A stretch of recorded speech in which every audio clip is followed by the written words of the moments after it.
এই 15 অ্যামেন্ডমেন্টের ব্যাপারে আমাদের বাংলাদেশ জাতীয়তাবাদী দল বিএনপির পক্ষ থেকে একটা পলিটিক্যাল কমিটমেন্ট ছিল যে আমরা পঞ্চদশ সংশোধনী বাতিল সেই পলিটিক্যাল কমিটমেন্টের জায়গা থেকে বিএনপির প্রতিনিধিত্ব করেছে সেক্রেটারি জেনারেল ফখরুল ইসলাম আলমগীর সাহেব।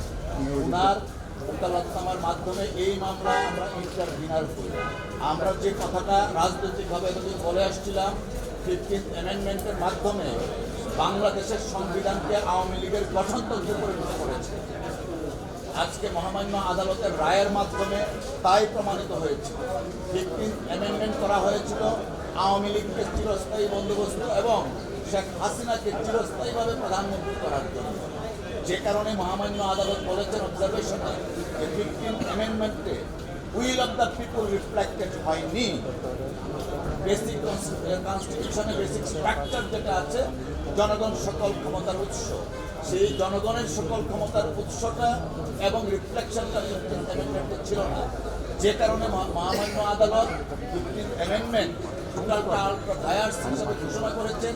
পাশাপাশি 7ক একটা অনুচ্ছেদ দিয়েছিলেন, সেটা অ্যাবলিশ করেছেন এবং পূর্ণাঙ্গ জাজমেন্ট আসলে আমরা আরও কিছু দেখতে পাবো। মোট কথা হচ্ছে বাংলাদেশ এখন আগের জায়গায় চলে গেছেন, অর্থাৎ 96-এর আগ পর্যন্ত সাবেক প্রধানমন্ত্রী দেশনেত্রী বেগম খালেদা জিয়া পার্লামেন্টের মাধ্যমে যে কনস্টিটিউশন রেখে গিয়েছিলেন সেই কনস্টিটিউশনে এখন বাংলাদেশ ফেরত দিয়েছে।